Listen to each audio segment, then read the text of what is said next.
తాకట్టులో ఉన్న బంగారాన్ని విడిపించి ఆ రోజున్న మార్కెట్ ధర కట్టి మిగిలిన డబ్బును మీకు అందిస్తుంది కొమ్మూరి గోల్డ్. నమస్కారం సురేష్ బాబు గారు. ముఖేష్ గారు నమస్కారం అండి. సూర్య సంక్రమణం మార్పు వల్ల ద్వాదశ రాశుల వారికి ఎలా ఉండబోతుంది అంటారు? సో ఇది చాలా వెరైటీ, చాలా ఇంపార్టెంట్ అండి ఈ ప్యాటర్న్ మనం చేయటం. ఎందుకంటే మనం మంత్లీ ఫలాలు, వీక్లీ ఫలాలు, పక్ష ఫలాలు ఎక్కువగా చూస్తూ ఉంటాం అనమాట.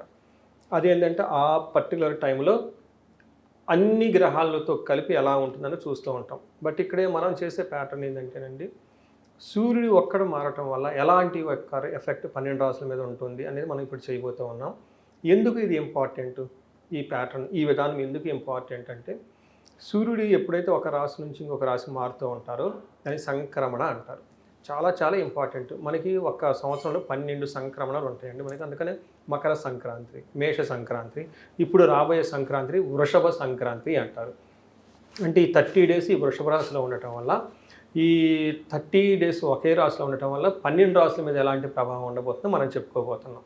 రెండోది, ఎందుకు సూర్యుడు ఇంకా వేరే గ్రహాలు కూడా చేయొచ్చు అంటే, సూర్యుడు వచ్చేటప్పుడు గ్రహరాజు, ఆయన యొక్క ఇంపాక్ట్ చాలా ఎక్కువగా ఉంటుంది అనమాట.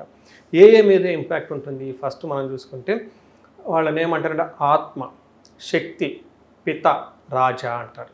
అంటే మనిషి బతకాలంటే ఆత్మ, సోల్ కనెక్ట్ ఉండదు కదండి. అసలు సోలే లేకపోతే ఇంకేముంటుందండి? అది మనకి ముఖ్యంగా వచ్చేది సూర్యుడి దగ్గర నుంచి అనమాట. మనం ఇలా మాట్లాడుకుంటున్నాం, చేసుకుంటున్నాం, ప్రతిదీ జీవించి ఉందంటే ప్రతి దాంట్లో ఒక ఆత్మ ఉంటుంది కదా. దానికి కారణం సూర్య భగవానుడు అనమాట.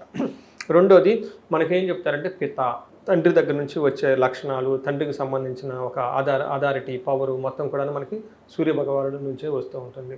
నెక్స్ట్ ఏం చెప్తారంటే శక్తి, మనం బయటికి వెళ్ళి వర్క్ చేయాలి, మనకి ఎనర్జీ ట్రాన్స్ఫార్మ్ అవుతూ ఉంటుంది ఒక ప్లేస్ నుంచి ఇంకో ప్లేస్కి. వీటన్నిటికి కూడా సూర్య భగవానుడు అని చెప్తారు. లాస్ట్లో రాజా అంటే అథారిటీ, పవర్, పొలిటీషియన్స్. తర్వాత ఎక్కడెక్కడైతే అథారిటీ ఉంటుందో, ఎక్కడెక్కడ కమాండ్ ఉంటుందో, ఎక్కడెక్కడ పాలిటిక్స్ ఉంటాయో, లైక్ ఇంటి పెద్దలు ఉంటారు, ఇన్స్టిట్యూషన్స్ హెడ్స్ ఉంటారు, కంట్రీ హెడ్స్ ఉంటారు. ఇదంతా కూడా రిప్రజెంటేషన్ బై ది సూర్యుడి గురించి చెప్తూ ఉంటారు. అంటే మనలో ఉన్న ఆత్మ దగ్గర నుంచి, ఫాదర్ దగ్గర నుంచి, మనకున్న అథారిటీ దగ్గర నుంచి, మనం చేసే శక్తి, పవర్, ఇన్ఫ్లుయెన్స్, క్యాపబిలిటీ అంతా కూడా సూర్యుడి దగ్గర నుంచి వస్తుంది. కాబట్టి ఇది ప్రతి ఒక్కరికి చాలా ఇంపార్టెంట్. ఇందులో ముఖ్యంగా అంటే మనకి ప్రొఫెషన్లో చాలా చాలా ఇంపార్టెంట్. మనకి పవర్ ఉండాలి, శక్తి ఉండాలి. ఆ తర్వాత హెల్త్, మన ఎనర్జీ లెవెల్స్ హై లెవెల్లో ఉంటుందా, మనం ఏమంటారు గడిచిపెండం అంటారు. అవును. ఓకే, అంటే ఏంటి, లోన శక్తి హై లెవెల్లో ఎనర్జీగా ఉంటుంది. సో సూర్య భగవానుడు అత్యంత పవర్ఫుల్గా ఉంటే అసలు ప్రతిదీ వాళ్ళకి ప్రాబ్లమే కనపడదు. మట్టి కొండలున్నా కానీ దాన్ని పిండి చేసి అవతల పడేసి చూసుకుని వెళ్ళిపోతారు అనమాట. ఎవరికైతే సూర్య భగవానుడు వీక్గా ఉన్న జన్మజాతకంలో వాళ్ళ ముందు బంగారం పెట్టినా కానీ అయ్యో ఇది ఉంది అది ఉందని ఏమీ చేయలేదు. ఓకే. అందుకని అది మొత్తం ఇచ్చేది ఎవరంటే అండి సూర్య భగవానుడు. కాబట్టి ఇప్పుడు మీరు అడిగిన విధంగా మేషంలో నుంచి వృషభంలోకి మారటంతో ఎప్పుడు మారుతున్నాడు అంటే మే 15న మారుతూ ఉన్నాడు. ఈ మే 15 నుంచి జూన్ 15 వరకు ఈ 30 డేస్ 12 రాశుల వరకు ఎలా ఉందో మనం చూద్దాం. అయితే ఏ విషయాల్లో మనం గమనించుకోవచ్చు? ఈ వృషభంలో ఉండటం వల్ల సూర్యుడికి కొన్ని గుణాలు ఎక్కువగా ఉంటాయి అన్నమాట. అంటే ఇండివిజువల్గా ఆ యొక్క ఏమంటారంటే అండి, మనకి ఆ యొక్క ప్రాంతం యొక్క ఇన్ఫ్లుయెన్స్ మన మీద ఉంటుందండి. మనం టెంపుల్కి వెళ్ళామనుకోండి ఒక రకమైన ఫీలింగ్ ఉంటుంది, మూవీకి వెళ్తే ఒక రకమైన ఫీలింగ్ ఉంటుంది, విలేజ్లో ఉన్నప్పుడు ఒక రకమైన ఫీలింగ్ ఉంటుంది కదా.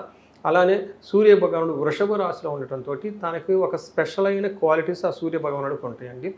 అవి ఏంటంటే, సూర్య భగవానుడు ఈ టైంలో లగ్జరీగా ఉండాలి, ఆర్టిస్టిక్ లక్షణాలు వచ్చేస్తూ ఉంటాయి. రాజే, బట్ రాజు కూడాను లగ్జరీగా ఉండాలి. లేకుంటే ఒక కింగ్ దగ్గర నుంచి ఆ కింగ్ మూడ్ ఎలా ఉంటుందంటే, ఒక నాట్యం చేయటం, మ్యూజిక్ చేయటం, డ్యాన్స్, వాటి గురించి తెలుసుకోవటం ఉన్నట్టు ఉంటాడు. బిగినింగ్లో బాగా ఫైరీ ఉంటారు, అథారిటేటివ్గా కూడా ఉంటారు. లాస్ట్లో పాయింట్లో ఈ సూర్య భగవానుడు వృశ్చిక రాశిలో ఉండటంతో జనాలందరూ క్యూరియస్గా ఉంటారు. ఓకే, ఏముంటుంది ఏదో కావాలి, ఇన్ఫర్మేషన్ కావాలి, సెర్చ్ చేస్తూ ఉంటారు త్రూ అవుట్ ది గ్లోబ్ అంతనమాట. ఇలాంటి లక్షణాలు కలిగి ఉన్న ఈ సూర్య భగవానుడు మనం ఇందాక చెప్పుకున్న విధంగా ఆత్మ, శక్తి, రాజా అంటే పిత, వీటికి సంబంధించిన కారకత్వాల ద్వారా 12 రాశులకు ఎలా ఉండబోతుందో మనం చూద్దాం. సూర్య సంక్రమణం వల్ల తులారాశి వారికి ఎలా ఉండబోతుంది అంటారు? ఈ 30 డేస్ మనం గమనించుకుంటే తులారాశి వాళ్ళు కొంచెం జాగ్రత్తగా ఉండవలసిన టైం అని చెప్పుకోవాలి. ఎందుకంటే సూర్యుడు 8th హౌస్లో ఉన్నారండి. 8th హౌస్లో ఏ గ్రహం ఉన్నా సరిగా మంచి చేయదు అని మనకి శాస్త్రాలు వివరించడం జరిగింది. అదేవిధంగా సూర్యుడు కూడా మంచి చేయరు అనమాట. వీళ్ళకి ఏ విధంగా మంచి చేయరంటే, వీళ్ళకి యాక్చువల్గా వాళ్ళ మానాన ఈ ఒక చిన్న ప్రోవర్బ్ ఏం చెప్తారంటే, నేను ఇంగ్లీష్లో మైండ్ యువర్ ఓన్ బిజినెస్ అంటే, అలానే ఈ రాశి వాళ్ళు మైండ్ దేర్ ఓన్ బిజినెస్. వీళ్ళకి వాళ్ళకి పోయి ఏదేదో చేయాలనే ఆలోచనతో అలాంటివి ఏమీ పెట్టుకోకండి. ఎక్స్ట్రా కరికులర్ యాక్టివిటీస్ ఏమైనా ఉంటే కట్ చేయండి. అనవసరమైన రిలేషన్షిప్స్ ఉంటే కట్ చేయండి. ఎక్స్ట్రాగా ఏది చేయొద్దు. అంటే మీరు ఏదైతే ఎక్స్ట్రా చేయాలనుకుంటారో అది తిరిగి మీకు రివర్స్ అయిపోయి మిమ్మల్ని యొక్క కీర్తి ప్రతిష్టలని దెబ్బతీసే విధంగా ఉంటాయని గమనించుకోవాలి. మనకి సంస్కృతిలో ఏం చెప్తారంటే దుర్దోష అంటే చెడు ఉద్దేశం వస్తుందండి వీళ్ళకి. Out of the thinking, out of the innovation, out of the box అన్నట్లుగా కొన్నిసార్లు ఈ రూల్స్ కూడా బ్రేక్ చేసుకొని మనం ఇష్టం వచ్చినట్టు చేద్దాం చూద్దామని పోలీసులకే ఛాలెంజ్ విదులుతారు ట్రాఫిక్ ఛానల్ కట్టుకొని. ఓకే. అలాంటి ఆలోచనలు ఓవర్ యాంబిషన్స్ వచ్చేస్తాయి. అందుకని ఈ టైంలో చెడు పనులు చేయాలి. ఎవరు చూస్తారులే స్మార్ట్ వర్క్ అంటారు చూడండి. స్మార్ట్ వర్క్ అన్నా చెడు పనులు అంతా ఒకటే అనుకోండి. అంటే ఈ టైప్ చేయాలని చెప్పేసి అంటే కొన్ని పనులు కొన్ని మాటలు కార్పొరేట్లో స్మార్ట్గా వాడతారు. మన విలేజెస్లో రఫ్ లాంగ్వేజ్లో వాడతారు. అందుకని దుర్దోష చెడు ఉద్దేశం కలుగుతుంది అంటే వీళ్ళకి. చెడ్డ పనులు చేయాలి, ఏదో ఒక ఆలోచన ఇబ్బంది పెట్టాలన్న ఆలోచన కలుగుతూ ఉంటుంది. అంతేకాకుండా శత్రు సంవాదో జనరల్గా మనకి ఏం చెప్తారంటేనండి, మంచిని పావలా పెట్టి కొనుక్కోవాలి, చెడును ముప్పావలా పెట్టి వదిలించుకోవాలని ఒక సామెత చెప్తారు. అంటే వీళ్ళు రివర్స్ చేస్తారు వీళ్ళు ఈ మంత్లో వీళ్ళు. ఎందుకంటే ఎవరో చెడ్డోడు అంటాడు, పోయి వీళ్ళంతా వీళ్ళే వాళ్ళతో పోయి వాళ్ళని కదిలించుకొని వాళ్ళ చేత గొడవ పెట్టుకుంటారు. అందుకని ఈ రాశి వాళ్ళు కొంచెం అదే ఓవర్గా చేయకుండా సామాన్యంగా మైండ్ దేర్ ఓన్ బిజినెస్గా ఉంటే బాగుంటుంది.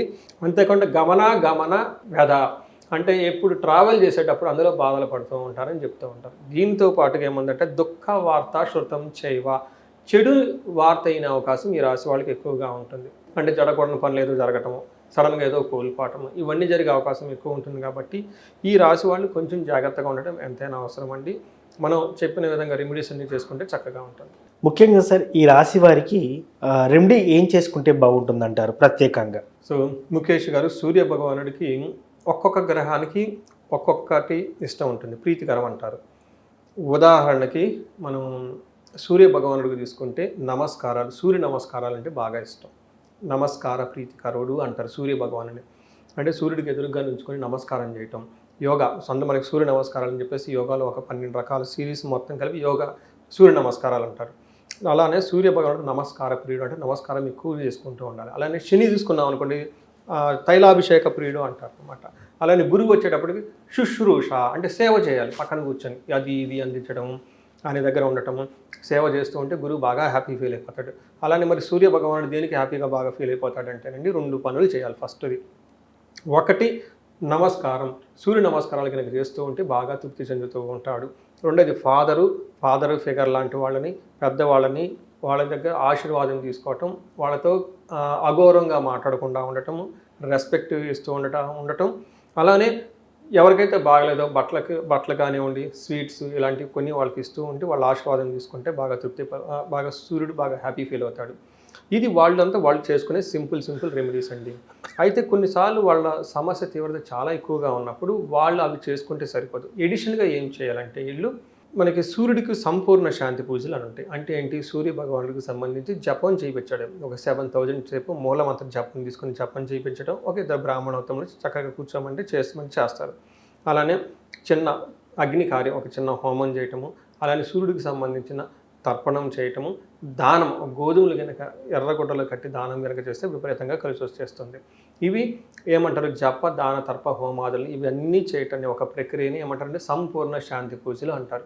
ఇవి కొంచెం టెక్నికల్గా ఉంటాయి కాబట్టి ఇండివిజువల్గా చేయలేరు. బట్ దగ్గరలో ఉన్న వాళ్ళ టెంపుల్స్ కానివ్వండి, బ్రాహ్మణ సంఘాలు చాలా ఉంటాయి, పురోహితులు, వాళ్ళ దగ్గరికి వెళ్ళి వేద పండితులు వాళ్ళ దగ్గరికి వెళ్ళి ఇదిగో మాకు ఇలా కావాలని వీడియోలు చూసామని వాళ్ళు చెప్తే వాళ్ళకి అర్థం చేసుకుంటే వాళ్ళు చేసేస్తారండి. ఇవి కాకుండా ఆదిత్య హృదయ స్తోత్రం అని ఉంటుంది. వెరీ వెరీ పవర్ఫుల్ రెమెడీ అండి.